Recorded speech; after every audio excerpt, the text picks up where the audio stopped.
오늘의 사건 반장입니다. 배우 송하윤에게 학창시절 집단 폭행을 당했다는 제보자가 사건 반장과 단독 인터뷰를 진행했습니다. 송하윤의 학교폭력 의혹은 모두 사실이며 사건 이후 어떤 사과도 받지 못했다고 주장했습니다. 한 유튜버가 성매수남을 유인한 뒤 경고를 하는 영상을 찍던 중 부상을 당했습니다. 함정인 걸 눈치챈 남성이 유튜버를 차에 매단 채 그대로 달렸습니다. 뾰로롱! 안녕하십니까. 자, 박지훈 변호사님. 네. 지지난주에 그 YTN 라디오에서 이렇게 하셨잖아요. 네. 막방 하셨잖아요. 근데 그새 또 재취업을 하셨다고요. 다른 유튜브. 예, 근데 아무튼 뭐가 됐든 진행. 시사방송. 시사방송 진행. 예, 정말 주, 예. 그 인기 비결이 뭡니까 도대체? 익숙한 것 같아요. 그래서 부르는 것 같습니다. 사건 반장을 사랑하는 거라고 생각이 들어요. 그렇습니다. 그 얘기를 하셔야지. 왜 엉뚱한 얘기를 하셔. 사건 반장 덕분이라고 하셨어야죠. 좋습니다. 자, 진실 추적자 사건 반장 시작합니다. 경기도 포천의 한 테마파크에서 사고가 났습니다. 영상 보시죠. 자, 깡통 열차 출발하자 갑자기 중심을 잃고 저렇게 세상에 전복 사고가 났습니다. 마지막 칸에 탔던 쌍둥이 여자아이들 얼굴에 저렇게 2도 화상을 입었고요. 엄마도 다쳤다고 합니다. 딱 봐도 저거 안전장치가 없어 보이죠. 오늘 하루 종일 난리였습니다. 자, 봄철 자녀들과 테마파크 많이들 가실 텐데 첫째도 둘째도 안전, 꼭 안전하십시오. 좋습니다. 오늘 출연자 소개해 올리죠. 이자연 기자, 양지열 변호사, 박상희 한국열린사이버대 교수, 박지훈 변호사, 그리고 박준혜 수어 선생님 나오셨습니다. 안녕하세요. 안녕하세요. 예, 드라마는 안 봐도 사반은 꼭 봅니다 하신 김순희님, 엄마 아빠 때문에 강제 시청하다가 저도 사반 입문했어야 하신 서주희님, 사반 먹고 싶어서 퇴근이 기다려져요 하신 김현자님, 사반 제복거리 찾는다고 혈안이 된 중1 아들 최주연 이름 좀요 하신 대구의 김동희님, 10살 아들 은섭이랑 사반 함께 보고 있습니다 하신 정대응님, 자, 정년 퇴직 후 재취업하려는데 내일이 최종 면접입니다 화이팅 좀 하신 안성식님, 베트남에서 혼자 사업하는 동생 박소연 힘내라고 해주세요 하신 박시은님, 손영주님, 이여을, 김영란님, 광주 초월댁 윤미숙님, 구지영님, 권송희님, 윤영진님, 이은희님 모두 사랑합니다. 자, 재미는 물론 의리로 함께하는 아싸사바 뉴스 슈로공! 대한민국과 전 세계 동포 가족 여러분의 시선을 모아서 출발합니다.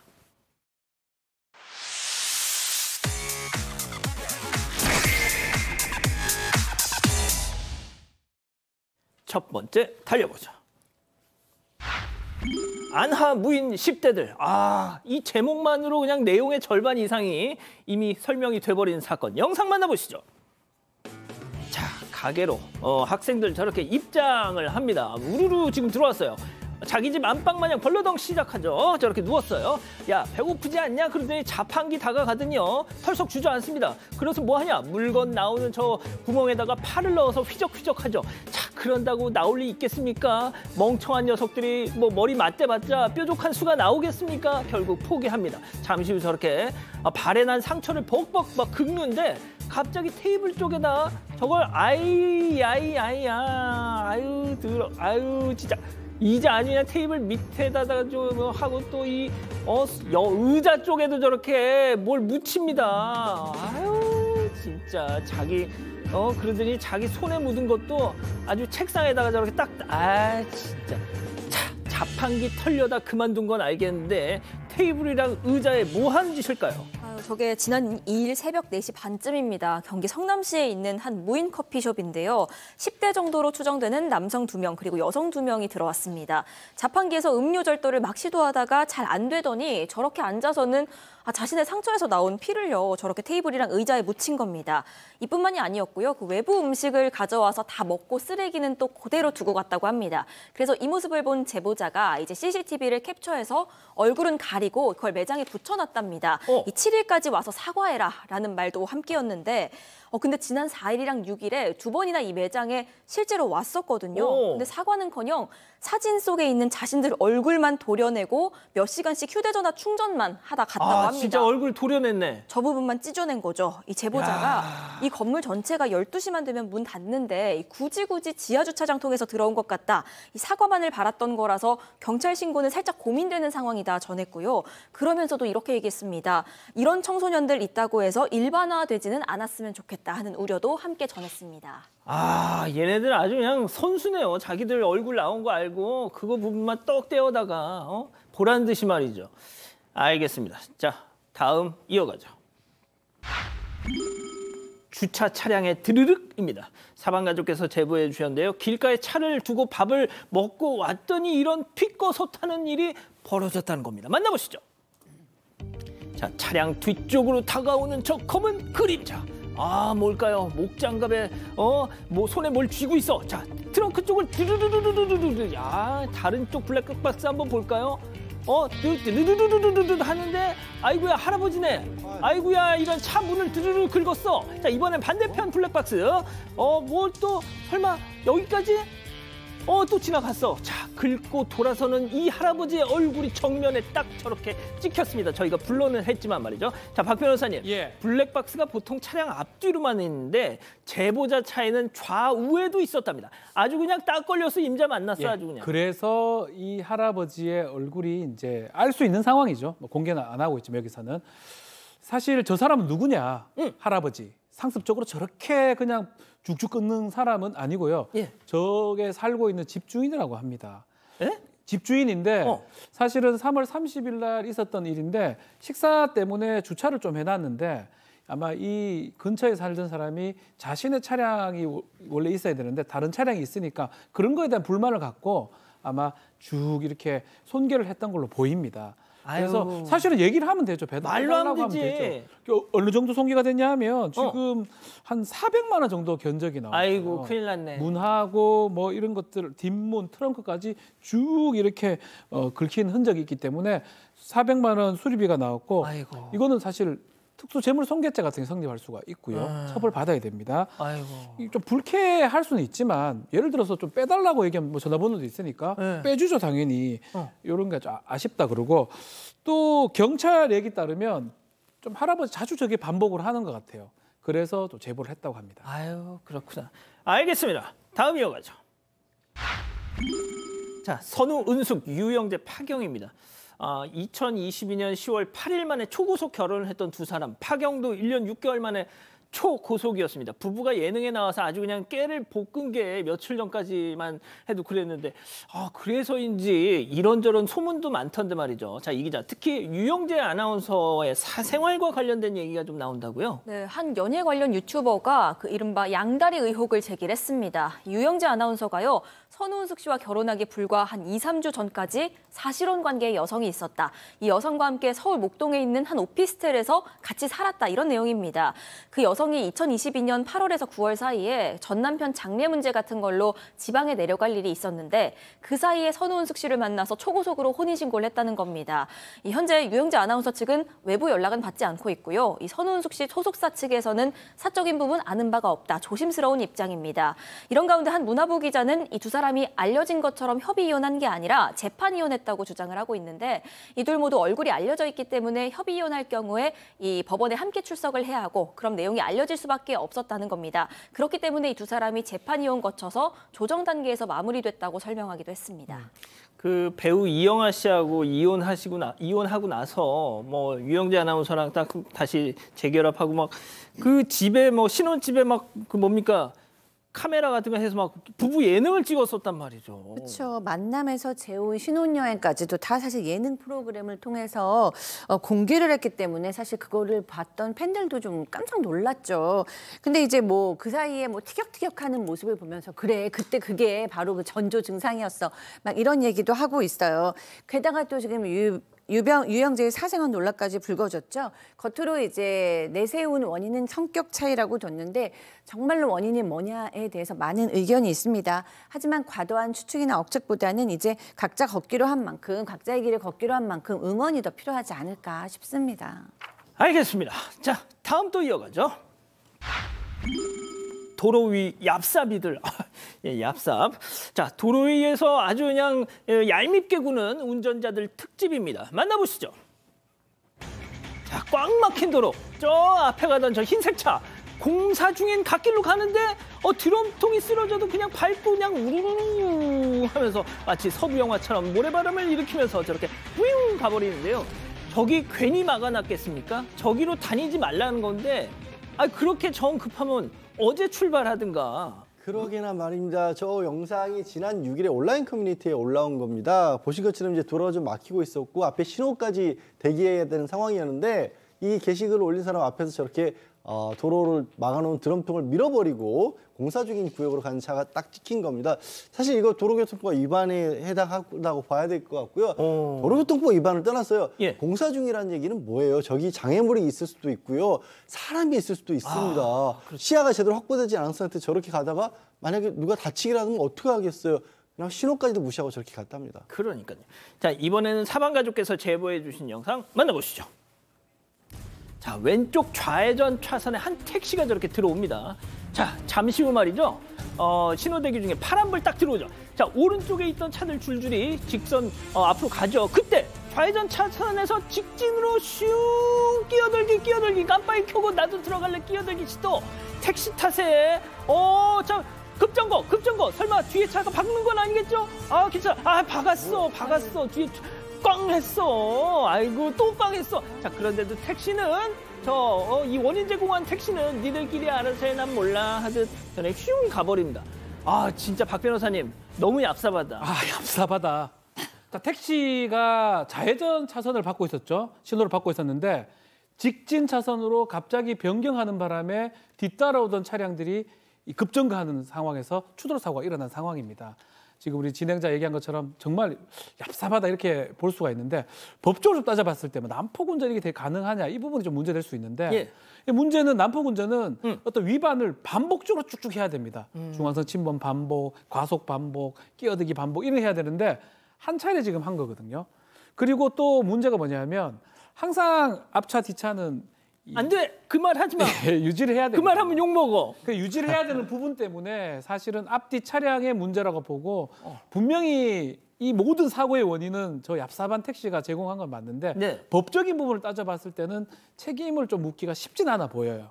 근데 이제 글쎄요, 참 상당히 아쉽습니다. 굳이 저렇게 해야 되면 아마 승객이 요구했으니까 그랬을 것 같긴 한데 어쨌든 간 승객 양해를 구하고 좌회전을 받으면 좌회로 가야 되는데 결국은 그로 인해서 큰 사고들이 연달아 사고들이 일어났으니까 그 부분은 상당히 좀 잘못된 상황이 아닌가 생각이 듭니다. 알겠습니다. 자, 마지막 사연으로 가보죠. 기프티콘이 뭐라고 점점점입니다. 사방가족께서요 이메일을 주셨어요. 우리 집단 지성의 판단을 받아보고 싶으시다면서. 네, 그 남자친구한테 모르고 다 쓴 기프티콘 줬다가 헤어지게 생겨서 너무 억울하다는 사연입니다. 지금 사연자는 미국에 있고요. 이 남자친구는 한국에 있는 이 국제 장거리 커플입니다. 그런데 얼마 전에 사연자가 한국 기프티콘 캡처된 거 3장을 발견한 거예요.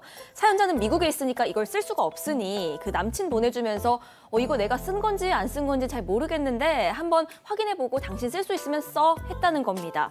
그런데 며칠 뒤에 남친이 전화로 나 농락하냐 창피해 죽는 줄 알았다 버럭 화를 내는 거죠. 알고 보니까 가서 쓰려고 했는데 3장이 다 이미 쓴 거였다는 겁니다. 하나도 아니고 3개를 다 사용한 걸 주냐면서 이건 날 무시한 거다 골탕 먹이려고 이런 거냐 노발대발했다는 겁니다. 아무리 해명해봐도 먹히진 않고요. 심지어 우리 서로 다른 건 알겠지만 나는 너 고쳐 써보려고 했는데 너는 너무 구제불능이야 하면서 이별까지 운운했다는 거죠. 이 남친은 심각한 일인데 사연자가 너무 아무렇지 않게 생각한다는 입장이고요. 사연자는 미안하긴 하지만 이렇게까지 화내는 건 이해가 안 간다는 입장입니다. 이 남자친구가 먼저 사건 반장의 의견을 물어보자고 했답니다. 진짜요? 조언을 바란다는 사연입니다. 우리한테 물어보자고 했대요? 예, 그러시다고 하네요. 그렇군요. 좋습니다. 자, 기다리고 기다리셨던 푸처 헤드업타임 유튜브 GTBC 뉴스 채널과 사건 반장 독립 채널에서 7천여 분의 우리 가족 여러분들 함께하고 계신데요. 채팅창에 OX로 함께 참여해보시죠. 먼저 사연자 여자친구입니다. 어머머머머머 지열 씨 자기 좀 무섭다. 이게 그렇게까지 화낼 일이야? 너 혹시 뭐 분노 조절 이런 거 잘 안 되고 그러니? 야 이거 완전 나 한국에 있었으면 나 딱이라도 때리는 분위기야 이거. 내가 분명히 얘기했잖아. 자기 다른 사람이 썼을 수도 있다고. 내가 너 골탕 먹이려고 무슨 영화를 누린다고. 어머 진짜 별꼴이야. 동그라미.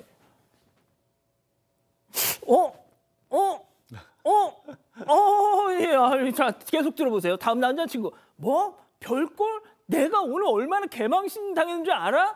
야 거래처 사람들 만나서 내가 호기롭게 그냥 커피 쏜다고 딱 이렇게 뽑아 들었는데 아우 내가 진짜 야 100번 양보해서 하나만 몰라. 무려 3개를 줬는데 그게 다 꽝이면 이건 진짜 시쳇말로 매기려는 거 아니냐? 상인 네가 날 얼마나 무섭게 보면 이러겠어. X입니다. 제가 이 반응을 보고 놀란 것이 저희가 이제 이 사전에 투표를 했거든요. 그 결과랑 좀 달라서 자 일단 박 변호사님. 너무 세상 물정을 모르는 것 같습니다. 이거 이모티콘 이거 사용할 줄 죄송합니다. 기프티콘이죠. 이걸 사용할 줄 모르시는 것 같아요. 기프티콘 저도 사실 이런 일이 있었거든요. 충분히 고지하죠. 혹시 모르니까 사용할 때 좀 주의하거나 조심해라라고 하고 받는 사람 입장에서도 그거 알고 하고 뭘 망신당합니까? 사면 되죠. 그냥 돈 주고. 그러니까 좋은 마음으로 여자친구가 준 거잖아요. 이걸 굳이 이렇게 해석할 필요가 있나? 근데 이제 다만 뭐 헤어지거나 이럴 필요는 없어요. 그러지는 마시고 세상 물정을 배우시라. 기프티콘 사용 잘하세요, 그냥. 자, 이 남자친구분이 지금 라이브를 보고 있을 거란 말이죠. 네, 사실 남자친구 편을 들 수가 없거든요.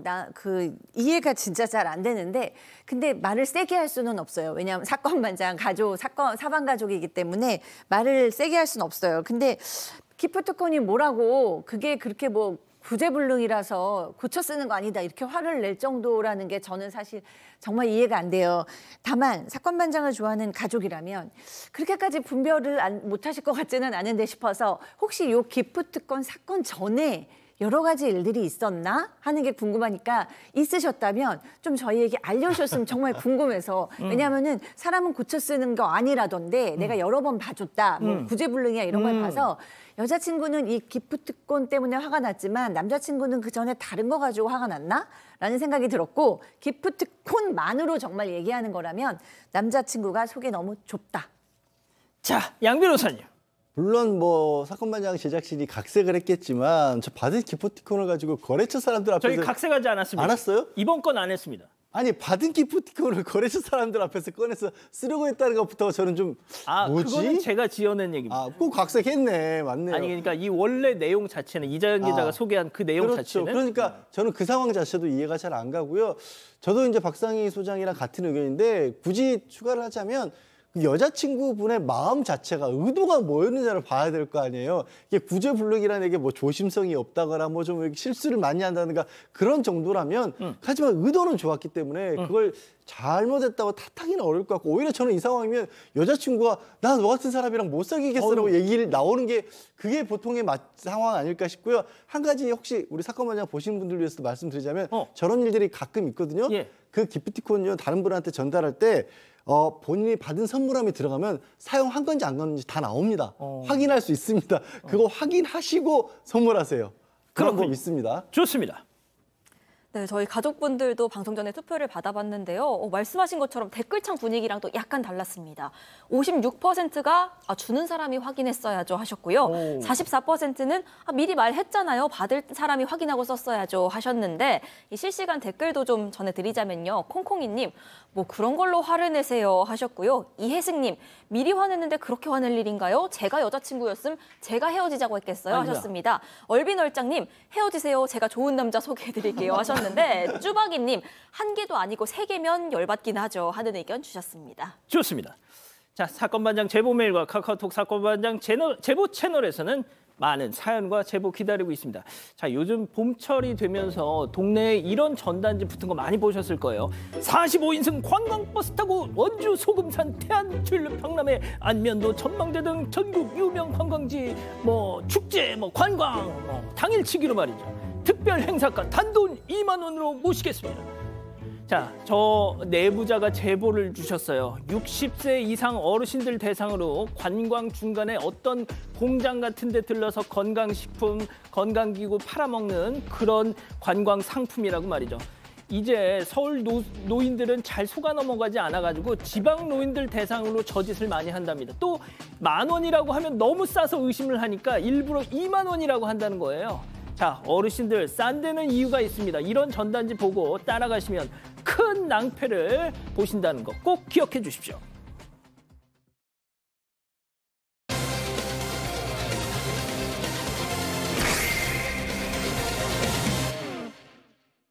배우 송하윤에게 학창시절 집단 폭행을 당했다는 제보자가 사건 반장과 단독 인터뷰를 진행했습니다. 송하윤의 학교폭력 의혹은 모두 사실이며 사건 이후 어떤 사과도 받지 못했다고 주장했습니다. 무슨 일이 있었던 건지 알아봅니다. 자, 저희가 지난주에 계속 전해드렸었죠. 소속사에서는 일관되게 사실무근이다. 그리고 제보자와 저희에 대해서 어떤 법적 대응을 예고하기도 했었는데, 자, 송하윤 씨에게 20년 전 고3 시절 집단 폭행을 당했다는 그분, 그 피해자분과 저희가 직접 연락이 닿았습니다. 내용 들어보시죠. 이것만 콕 집어서 여쭤보겠습니다. 송하윤도 때렸나요? 네. 징계위원회랑 강제전학은 너무 확실해서 저희 동창들은 정말 다 알고 있을 거예요. 그 정도로 큰일이었었고 저도 많이 맞았었기 때문에 전치 4주 이상은 나왔어요. 원래 친했던 친구들은 집 앞에 와서 무릎 꿇고 사과를 했었어요. 그리고 김미선은 사과를 한 적이 없어요. 제가 어제 직접 통화를 했습니다. 제가 정말 생생하게 말씀해 주셨어요.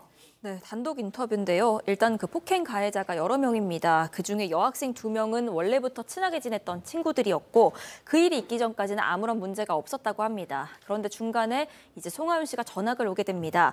그러면서 그 친구들에 대한 나쁜 소문을 퍼뜨리고 다닌다, 이간질을 시작을 했고 그게 말다툼으로 이어졌고 이후에 일방적인 집단 폭행으로까지 이어졌다는 주장입니다. 그리고 그 과정에서요, 송하윤 씨 역시도 손과 발로 이 제보자를 직접 폭행했다고 전했습니다. 이 때문에 이 제보자는 전치 4주 이상의 상해를 입었습니다. 학교에서 징계위가 열렸고 송하윤 씨 포함해서 가해자들이 각각 다른 고등학교로 강제 전학을 간 게 맞다고 설명을 했습니다. 이 송하윤 씨 측은요, 원래 이렇게 주장했습니다. 강제가 아니라 자발적인 전학이었다. 하지만 이게 아니라는 설명이고요. 이 사건이 일어난 이후에 원래 친했던 가해자들 같은 경우엔 이 아버지를 찾아가서 무릎을 꿇고 사과를 했는데 송하윤 씨는 어떠한 사과도 없었다는 설명입니다. 자, 송하윤 씨 측은 이렇게 해명을 했었죠. 당시 짝꿍이었던 피해자의 등교 사실을 일진 친구들에게 고자질했고 나는 그 폭행에는 가담하지 않았다. 그냥 짝꿍이 등교했다는 사실만 그들에게 전달했었을 뿐이다. 자, 제보자 이 또한 말도 안 된다고 반박했습니다. 들어보시죠. 저희는 일렬로 책상을 뒀기 때문에 짝이라는 개념이 아예 없었습니다. 짝꿍이었다고 하는데 저희는 2줄로 앉지 않고 1줄로 앉았어요. 그날 결석을 하셨다고요? 맞아요. 그거조차도 말이 안 되는 얘기고 저희 셋은 원래 너무너무 친한 사이였고 저는 그 전까지 학교 생활에도 아무 문제가 없었고 그 아이가 전학에 와서 이간질을 해서 네, 정말 말 그대로 이간질을 해가지고 싸우고 맞았어요. 안 때렸다고 하는 것 자체도 거짓말입니다. 제가 어제 1시간 정도 통화를 했는데요. 양 변호사님, 상당히 격앙되시더라고요. 왜냐하면 뭐 그럴 거 아닙니까? 당연히 오히려 피해자는 나인데 상대가 이제 진실을 얘기하지 않다 보니까 말이죠.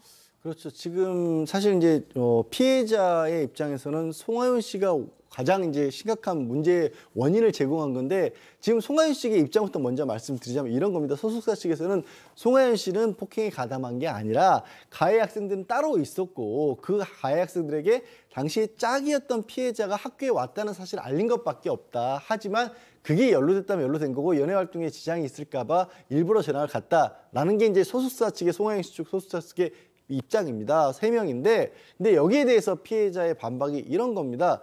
첫 번째로는 그날 학교에 와서 그걸 알렸다고 했잖아요. 예. 그걸 아예 결석했다라는 거예요. 학교에 가지 않았는데 밖으로 불러내서 이 세 사람이 폭행을 했다라는 것이고 그 폭행을 하게 된 이유도 송하윤 씨가 이간질을 하는 바람에 그렇게 됐다라는 것이고요. 그리고 조금 전에 들으신 것처럼 짝이었다라고 하는데 우리 학교에는 색상을 1년을 왔기 때문에 짝이라는 개념 자체가 없었다라고 이거는 사실 상황을 좀 일반적인 어떤 반박과 달리 구체적으로 좀 반박을 하고 있자 예. 팩트가 안 맞다고 반박을 하고 있는 겁니다. 자, 제보자 지금 이 피해자분이 의문을 제기한 부분이 또 있습니다. 바로 따귀를 맞았다고 주장했던 저희에게 맨 처음 이 내용을 제보했던 그 남자 1년 후배, 즉 최초 제보자를 송하윤 씨가 다들 아시다시피 일면식도 없다 이렇게 입장을 냈었는데요. 그 부분도 좀 지적을 해주셨어요. 그렇죠. 이렇게 폭행 사건에 어느 정도 연루됐다는 건 인정했지만 지금 최초로 폭행을 당했던 그 남학생, 그 최초 제보자죠. 그 제보자에 대해서 전혀 모른다라고 일면식도 없다고 얘기했던 부분이 조금 문제가 될 수 있는데요. 이 지금 제보자의 처음 연락 왔을 때 SNS 프로필을 보여줬거든요. 근데 전혀 모른다라고 답변을 했고, 그래서 피해자 입장에서는 이게 말이 안 된다. 어떻게 송하윤이 최초 제보자를 모른다는 게 말이 안 된다라고 얘기를 하면서 예전에 학교 다닐 때 인사할 정도로 친했고 서로 뭐 이름도 알 정도로 같이 알고 있고 내 이름을 들으면 기억할 정도가 돼야 되는데 저렇게 모른다고 일면식도 없었다 하는 부분들이 납득할 수 없다라고 얘기를 하고 있습니다. 집단 폭행 피해자분이 이렇게 송 씨 측의 주장을 조목조목 반박하면서 학교 폭력 의혹은 의혹이 아니라 모두 사실이라고 말씀하셨습니다. 자, 혹시 뒤늦게라도 지금이라도 아니면 내일이라도 잘못을 송하윤 씨가 인정하고 사과한다면 어떻게 하실지 저는 그 반응이 너무 궁금했습니다. 이렇게 말씀하시더군요. 체크포인트 짚어봅니다. 사과 받고 싶지 않다. 직접 들어보시죠. 다른 친구들의 사과는 받아줄 수 있는데 그 친구의 사과는 받을 마음이 없습니다. 사과한다고 해도 사과하고 싶어서 사과하는 거라고 생각하지 않기 때문에 사과를 받아주고 싶지 않아요. 저는 그 아이 때문에 제 고등학교 생활이 다 날아갔는데 남아있는 친구들도 없고 다 사실 이간질 때문이라서 지금 생각해도 너무 못된 것 같아요. 어른이 된 지금 생각해도 나쁜 감정이 없었을 텐데 왜 굳이 저렇게 했을까라는 생각이 들어서 사과를 받아주고 싶은 마음이 하나도 없어요. 제가 알기로 말이죠. 송하윤 씨 소속사에서는 지금 말씀하고 계신 이 집단 폭행의 피해자분의 연락처를 수소문하기 위해서 혈안이 됐었다고 저는 알고 있습니다. 어떻게 보면 이 논란, 이 위기를 피해갈 수 있는 유일한 증인이기 때문이죠. 하지만 소속사에서는 이분과 연락이 닿지 않았습니다. 그런 분을 제가 어제 1시간 가까이 통화를 하면서 이 말씀을 다 들은 거예요. 자, 교수님. 네, 이분은 진짜 그때의 고통을 다시는 꺼내고 싶지 않으셨던 분 같아요. 그래서 소속자도 연락이 되지 않았고, 그런데 이제 너무 본인이 인정할 수 없는 상황이 계속되니까 이제 더 이상은 가만히 있을 수 없다. 그래서 얘기를 하셨는데, 들으신 것과 마찬가지로 나는 사과받고 싶지 않다.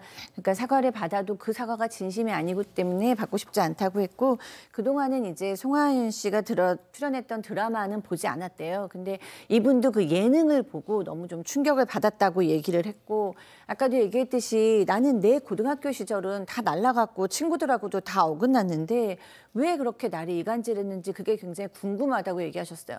그게 궁금하셨으면 사실 물어보았을 법도 한데 또 물어보지 않은 거는 그때의 그 감정을 또 떠오르기 싫었지 않았을까라는 생각이 들고, 실제로도 폭로를 여태까지 그럼 왜 안 하셨냐라는 질문에 아무것도 엮이고 싶지가 않았다라고 대답하셨습니다. 자, 양 변호사님, 저희가 미주알 고주알 다 이걸 소개해드릴 수는 없습니다만 정말 많은 분들이 당시 이제 반포고등학교를 다녔던 많은 분들이 저희한테 제보를 주셨어요. 사실 이제 집단 폭행 피해자분도 그 말씀을 했습니다. 이게 워낙 그때 당시 학교에서 큰 사건이었기 때문에 많이들 알고 있을 것이라고 얘기를 했고요. 실제 사건 반장 측에도 제보들이 좀 있었습니다. 동창들이 다 알고 있는 사건이지만 누가는 나서지 않고 있을 뿐이다라는 그런 얘기도 있었고요. 당시에 이게 집단 폭행으로 강제 전학을 갔다는 사실은 뭐 진실이라는 식으로까지 얘기를 하신 분도 있었고, 처음 폭행이 있었던 그 남학생 있지 않습니까? 최초 제보자 남학생이었던 그 사건 역시 사실이 맞다라면서 당시에 상황을 좀 자세하게 얘기하는 그런 제보들도 있었습니다. 저희한테 이 내용을 맨 처음 제보해 주셨던 그 90분 동안 놀이터에서 뺨을 맞았다는 그 남자 후배분께서는 여전히 송하윤 씨의 좀 진심 어린 답변을 기다리고 계신다고 했습니다. 들어보시죠.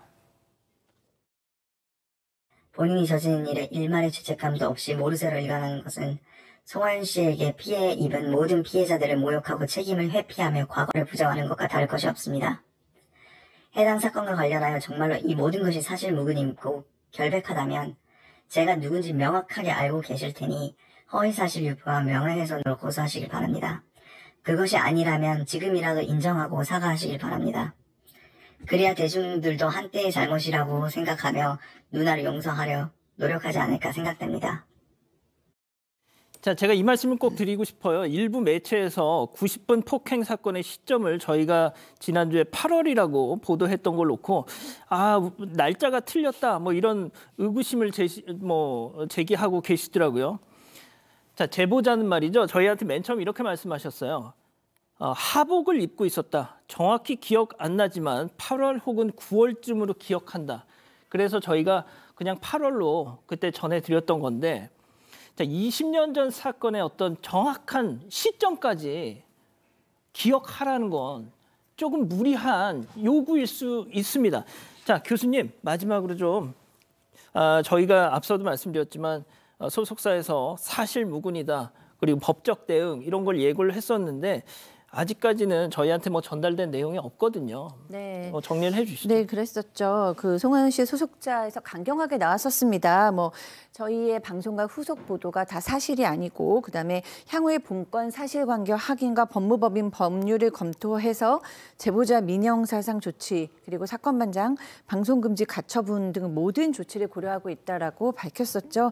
뭐 저희에게 무슨 조치가 들어온 건 없는데 진실이 밝혀지고 그다음에 이제 와서 뭐 모두의 상처가 없던 걸로 될 수는 없지만 그래도 그 상처가 최소화되었으면 좋겠습니다.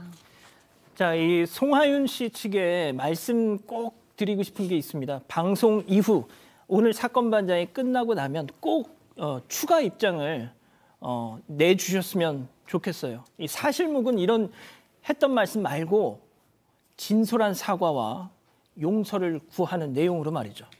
그건 다른 누구보다도 송하윤 씨 본인을 위한 일일 거라고 생각합니다. 첫 번째 사건 정리하고요. 두 번째 사건 이어가죠.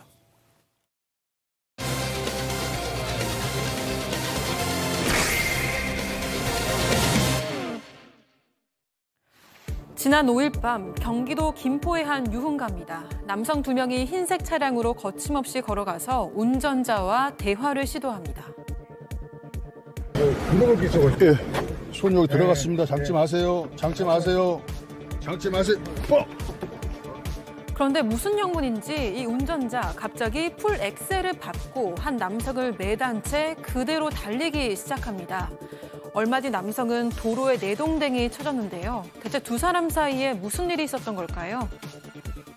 와, 이 영상이 너무 충격적인데 제보 사건이죠. 이 제보자는 전날만 떠올리면 지금도 아찔하답니다. 네, 제보자가 저 영상을 찍은 남성이고요. 그 차로 다가간 남성입니다. 한 만남 앱을 통해서 미성년자 성매매를 시도하려는 남성들이 있다, 이런 내용을 알게 돼서 이 만남 앱에서 실제로 본인이 미성년자인 척 가장을 했고요. 그리고 성매수만남을 유인한 다음에 경고하는 그런 영상을 찍어왔다고 합니다. 그동안 이런 식으로 미성년자 성매매하려는 남성을 10건 정도 이렇게 잡아내겠다고 하고요. 그 남성들로부터 다시는 미성년자 성매매하지 않겠다, 않겠다. 또 다시 또 하면 사람이 아닙니다. 이런 내용의 사과하는 영상도 촬영을 해왔습니다. 그리고 지난 4일에도 자신의 나이 45살이라고 아이디에 명시하고 있는 그런 남성이 제보자에게 SNS로 말을 걸어옵니다. 그래서 이 남성이 저 페이 만남 찾는데 만나실래요? 라고 얘기를 하면서 본인 소개를 부탁한다고 접근을 해왔고 제보자는 이때 역시도 미성년자인 척 19살이라고 자신을 소개합니다.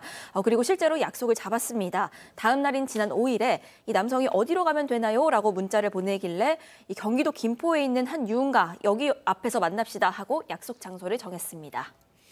자, 조심스럽게 주변을 몇 차례 빙빙 돌던 흰색 차는 결국 약속 장소 앞에 딱 차를 댔습니다. 제보자는 차량으로 다가갔죠. 창문이 확 이렇게 내려옵니다. 자, 남성의 인상착의도 바로 확인할 수 있었다고 합니다. 체크포인트 짚어보죠.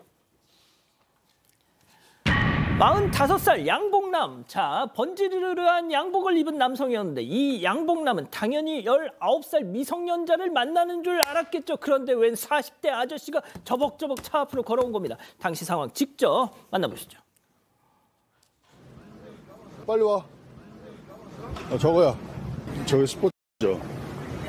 보이는 거. 예. 손 여기 들어갔습니다. 장치 마세요. 장치 마세요. 장치 마세요. 야이씨.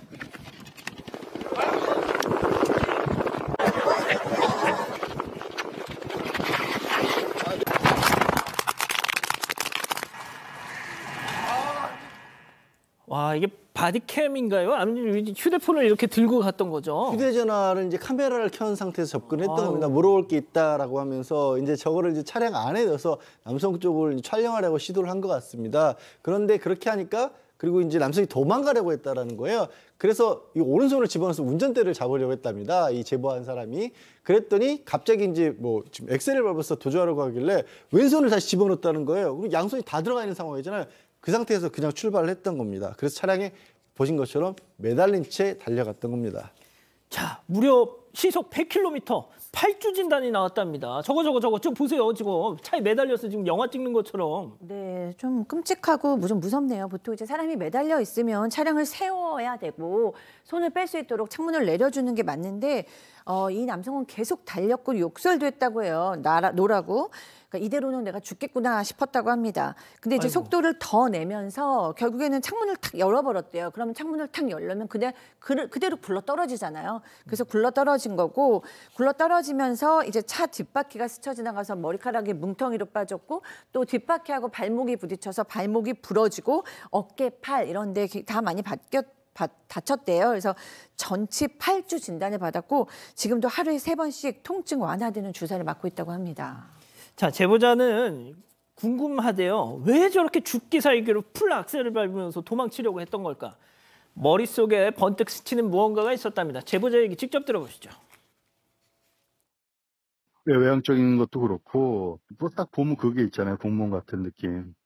왜요? 그게 보통 지금까지 했던 분들하고 좀 다르세요? 예, 그 배지가 하나 있었어요. 아. 왼쪽에 그 와이셔츠 거기 옆에 배지가 그게 나라이라는 배지 있잖아요. 그게 하나가 있었어요. 제가 그게 옷에 달려 있었던 건가요? 아니면... 예, 그게 옷에도 있었고 그 안에 이제 뭐 다른 옷에도 뭐 그런 게 있었어요.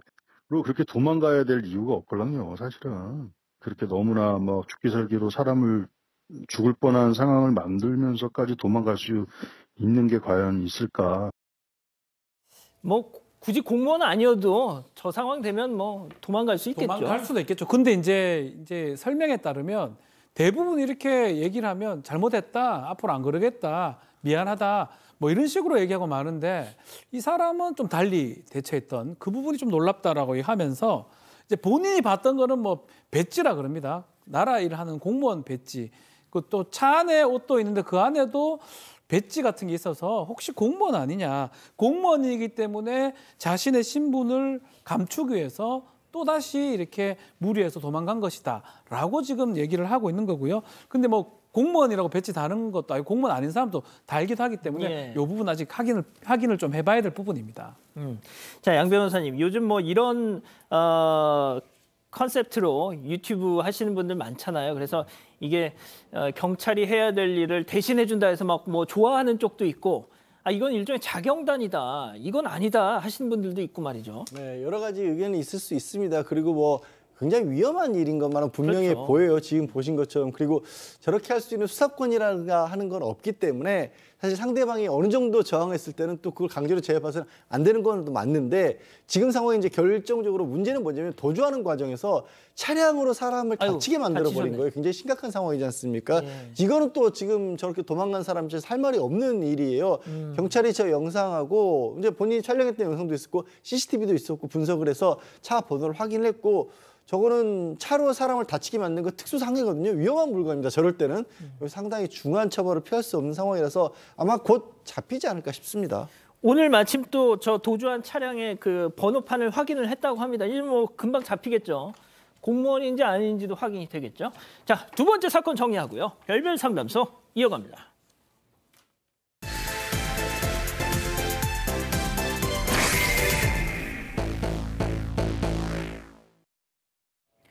올해 결혼 5년 차인 30대 여성 김 씨. 최근 누구에게도 말 못할 고민이 생겼다고 하는데요. 바로 술에 취하면 성희롱을 일삼는 시아버지 때문입니다. 고민 끝에 이를 시아버지에게 털어놨지만 내가 언제 그랬냐라며 적반하장으로 화를 냈다고 하는데요. 시간이 지날수록 더 대담해지는 시아버지의 행동. 대체 이를 어떻게 하면 좋을까요? 자, 매일같이 사건 반장을 보신다는 가족분의 제보인데요. 가족 여러분, 이번 사연 좀 집중해 주십시오. 저도 이거 보고 너무 진짜 충격을 받아요. 제가 이게 진짜인지 가짜인지 몇 번을 되물어 봤을 정도로 말이죠. 자, 한때는 가장 든든했던 내 편, 이제는 무서운 존재가 됐습니다. 네, 먼저 30대 여성 김모 씨의 제보입니다. 결혼 5년 차고요. 3살 난 아들도 있습니다. 이 제보자의 가장 든든한 내 편, 바로 60대 시아버지였다고 합니다. 제보자 본인의 표현입니다. 혹시 부부싸움이라도 하면 당신 아들이 아니라 며느리 편을 들어주셨다고 하고요. 항상 아유 이쁜 내 며느리 하면서 너무 예뻐해 주셨다는 겁니다. 그런데 올해 초에 이런 관계가 완전히 틀어지는 이상한 일이 발생을 합니다. 그 김 씨 부부가 당시에 아들이랑 같이 시가에서 식사를 하고 있었는데 이제 남편이랑 시어머니가 잠깐 근처에 있는 편의점을 가려고 집을 비웠다는 겁니다. 그런데 술에 많이 취한 시아버지가 화장실 갔다가 나오는데 바지 지퍼를 열고 있었다는 거죠. 그래서 며느리 김 씨가 아버지 남대문 열리셨어요 이렇게 말씀드렸는데 이 시아버지가 며느리 김 씨 얼굴을 똑바로 쳐다보면서 뭐 어때? 네가 잠가주던가 이렇게 말씀하셨다는 겁니다. 그 당시 집안에는 시아버지 김 씨 그리고 3살 된 아들만 있는 상황이었습니다. 자, 저게 다였으면 저희가 이 시간에 전해드리지도 않죠. 박 변호사님. 네, 자 집으로 이제 갔는데요. 집에 갔을 때도 조금 문제가 생깁니다. 시아버지는 전화가 오는데 전화 내용이 좀 충격적입니다. 다짜고짜 술 마셨죠. 너네 요즘 부부관계 안 좋다면서 이런 질문을 했다고 해요. 아이고야. 무슨 소리입니까? 라고 당연히 며느리 얘기했겠죠. 예. 아이고 시어머니한테 너희 시어머니한테 들었다라고 얘기를 하면서 너네 요즘 부부관계 때문에 잘 싸운다면서 이런 얘기를 하는 겁니다. 아마 김 씨가 시어머니한테 이런 부부관계 일을 좀 흘러가면서 지나가면서 얘기했던 적은 있긴 한데 이게 시아버지 귀에 들어갈 줄 꿈에도 몰랐다라고 하고요. 당시 옆에 남편이 있었는데 김 씨 입장에서 많이 취하신 것 같다라 하면서 한급히 전화를 끊었다고 합니다. 자, 양 변호사님 이렇게 인정하고 싶지 않은 현실을 딱 목격했을 때는 계속 스스로가 그냥 방어 기제가 작동되잖아요. 그러니까 우리 시아버지가 술이 과해서 그랬을 거야. 과해서 그랬을 거야. 그렇게 넘어가려고 하셨던 것 같아요. 그런데 이후에 도저히 이거는 뭐 술이 과해서라고 얘기할 수 없는 상황이 벌어졌습니다.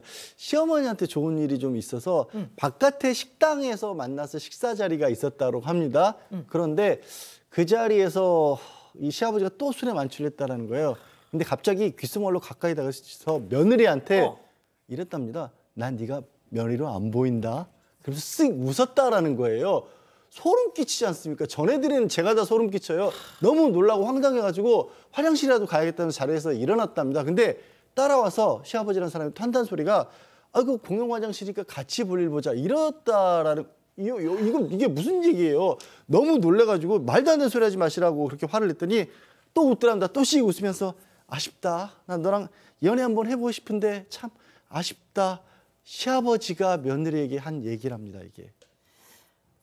박 변호사님 이러면은 이거 그냥 시아버지고 좀 심한 표현이 나올 뻔했는데 시아버지고 뭐고 간에 경찰에 신고해야 되는 거 아닙니까? 신고해도 될 정도의 좀 충격적인 일입니다. 선을 넘어도 한참 넘었다고 보이고 그래서 무슨 소리 하시냐고 시아버님한테 화를 좀 냈다고 합니다. 그러니 갑자기 시아버지가 장난이지롱 이렇게 했다고 해요.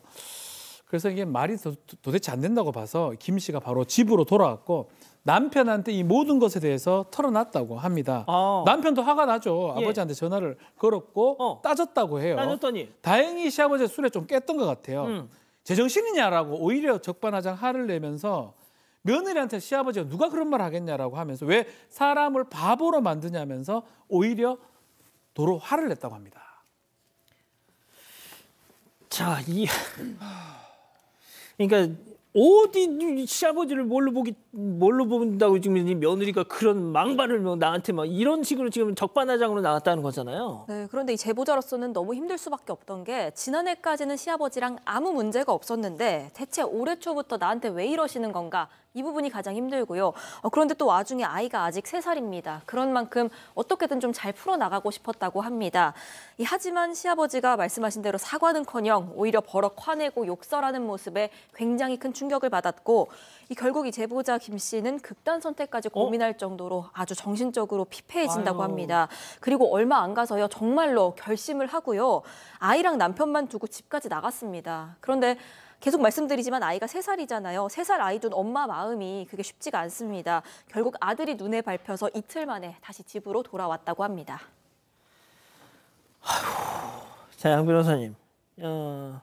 집을 나갔다가 아이 때문에 어쩔 수 없이 다시 왔습니다. 그런데 그리고 얼마 뒤에 이 시아버지라는 사람한테 연락을 받았다고요? 일단 연락은 사과를 하겠다라고 연락을 했습니다. 뭐 사실 믿을 수가 없는 상황이지만 이 제보자분은 너무 착하신 것 같아. 그래도 한번 마지막으로 믿어보다. 근데 문제는 사과를 하겠다면서 또 당연히 집으로 불렀답니다, 시아버지가. 어쨌든 갔다예요. 갔었더니 한다는 얘기가 내가 기억은 안 나는데 네가 그랬다니까 미안하다. 네가 그렇게 생각한다니까 나는 기억은 안 나지만 미안하다. 이게 사과일까요? 이것도 사과가 아닌데 사실 심각한 건 그 다음입니다. 근데 그건 그거고 어떻게 엄마라는 사람이 아이를 두고 집을 나가냐라고 혼내기 시작했다라는 거예요. 그래서 정말 이 제보자분은 저 아버님 저 이렇게 얘기해서 저 나가서 죽을 생각하고 나간 겁니다. 이렇게 얘기를 했대요. 그랬더니 그래도 애는 데리고 나갔어야지. 아니면 뭐 하루 만에 돌아왔어야지. 이렇게 화를 냈다라는 겁니다. 자, 지금 이 내용이 워낙 충격적이다 보니까 우리 가족 여러분들이 아예 뻥치고 있네, 주작이다, 지금 이런 말씀을 하세요. 제보자분의 육성 직접 들어보시죠. 저한테 중간에 아버님이 사과한다고 하기 한 이틀 전에 연락이 오셨어요. 네, 어머님이 그러시더라고요. 아버지가 그럴 사람이 아닌데 왜 그랬는지 모르겠다. 너도 네가 없는 말 지어내는 것도 아는데 아는 건 아는데 자기도 어떻게 해야 될지를 모르겠다는 거예요. 네 시아버지가 그럴 사람이 아닌데 그럼 없는 얘기 지어낸다는 겁니까, 교수님? 네. 그러면서 이 시어머니께서 이후로도 이 며느리를 나무라셨대요. 그냥 시아버지의 술주정 하나 가지고 왜 이렇게 일을 키우냐 뭐 이러면서 얘기를 하셨고, 그러면서 이 얘기를 며느리가 꺼낼 때마다 내가 도대체 무슨 죄를 지어서 내가 이런 대접을 받아야 되는지 모르겠다면서 화를 내셨다고 하고, 아예 이 며느리 전화를 차단한 건지 전화도 안 받으신다고 합니다. 그리고 또 12살이 많은 시누이도 있는데 이 시누이도 이 사건을 알고 나서 전화가 한 번 왔대요. 그래서 팩트체크만 딱 하고 나서 그다음부터는 아무런 문자, 전화도 없다고 합니다.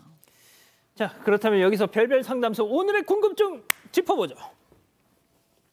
자, 며느리로 안 보인다는 귓속말을 하는 이 시아버지, 제가 이 집안에 화근이 된 건가요? 라고 얘기를 하시는데, 자, 박 변호사님, 왜 자책을 하십니까? 시아버지가 화근인 거죠. 지금 분란의 근원이 되고, 만약에 한두 번이면 뭐 그것도 좀 납득하기 어렵지만 그래도 뭐 실수라든지, 근데 이렇게 귓속말에 대고 그런 얘기할 정도고 여러 번 반복이 지금 되고 있는 상황이거든요. 시아버지가 지금 매우 잘못했다고 봐야 될 것 같고요. 또 그 와중에 그 시아버지 편을 들거나 하는 것도 좀 시누이들도 좀 뭔가 잘못된 것 같습니다. 이거 뭐 100% 얘기하지만 지금 며느리 우리 김 씨 잘못은 저는 아예 없다고 보고, 좀 더 강력하게 얘기해서 뭐 형사처벌까지는 아니겠지만 강력하게 얘기를 해서 이 시아버지는 이쪽에서 더 못하도록 하게 맞지 않을까 생각이 듭니다. 자, 양 변호사님, 그 남편분의 역할이 좀 클 것 같아요. 남편분의 역할이 크고요. 저는 시댁과 단절을 해야 한다고 봅니다. 왜냐하면요. 오해하지 않으셨으면 좋겠는데 아직 그 정도 상황은 아닙니다만 친족 간의 성폭행이나 이런 일이 벌어지잖아요. 그러면 사람 마음이라고 하는 게요. 이 상황에서는 이런 겁니다. 지금 시어머니 입장에서는 평생 같이 살았던 남편이 그다음에 시누이 입장에서는 내 아버지가 그런 몹쓸 짓을 한 사람이 되는 걸 못 받아들여요. 그럼 어떻게 되냐면 이거를 사실과 상관없이 며느리에게 덮어 씌웁니다. 그러니까 며느리가 잘못해서가 이 사연자분이 잘못해서가 아니라 사람 마음이 저는 뭐 다른 친족간 성범죄나 이럴 때 보면 사람 마음이라는 게 그렇더라고요. 그래서 서로를 위해서도 저는 이거는 단절할 수밖에 없고 그 단절하는데 남편분이 어쩔 수 없잖아요. 이거는 자신의 가족인 아내를 지켜야죠. 남편분도 이 상황 그냥 뭐 힘들겠지만 받아들이시고 여기서 좀 꺾고 끊는데 역할을 해주셔야 된다고 저는 개인적으로 그렇게 봅니다. 교수님. 네, 저도 양 변호사님 얘기하신 거에 약간 연장선상일 것 같은데요. 저는 이 알코올 문제를 가지고 있는 가족의 구조적인 문제로 보이거든요. 그러니까 이 아버지, 시아버지가 술버릇은 굉장히 지금 고약하고 심각한 것 같은데 보통 때는 좋은 가장 같아요. 그러니까 며느리한테도 좋은 가장 아군이었다라고 얘기하고 이 시어머니도 니네 아버지가 그런 사람이 아닌데 라고 얘기하면서 안타까워하지만 이 가족이 이 시아버지의 술버릇을 이 나이까지 60대까지 모르지는 않았을 가능성이 높거든요. 그렇다면 아까 앵커께서 얘기하신 대로 방어기제가 이제 회피 방어기제나 부정 방어기제가 이제 돌아가면서 이 며느리가 마치 화근인 것처럼 문제 중심인 것처럼 되는 건데 우리 사회가 이런 식으로 이 아버지나 아들들의 어떤 죄를 묵인해서 얼마나 많은 피해자가 그동안 왔습니까? 근데 이게 이 여성을 굉장히 억압하고 괴롭히는 것뿐만 아니라 결국에는 이 가정도 무너뜨리거든요. 그래서 이건 회피할 때가 아니고 진심으로 사과를 하셔야 되고요. 개선이 돼야 되고요. 이렇게 노력해서 개선이 안 될 경우에는 안 되면 정말 심각한 치료를 받거나 아니면 법적인 어떤 적용까지도 있어야 될 것이라고 봅니다. 자, 우리 가족 여러분들 뭐라고 하시나요? 네, 카르페디엠님 촬영하시고 녹음하세요. 저건 진짜 동물입니다. 빨리 도망치세요 하셨고요. 먼지님 아닙니다. 당장 거기서 나오세요. 저런 거 절대 안 멈춥니다 하셨습니다. 라랄라님도 저러는데 젊을 때 사고 한두 번 없었을까요? 안녕님도 시댁이랑 연 끊든지요. 아니면 이혼이 답입니다 하셨습니다. 알겠습니다. 별별 상담소 이렇게 정리하고요. 글로벌 픽 이어갑니다.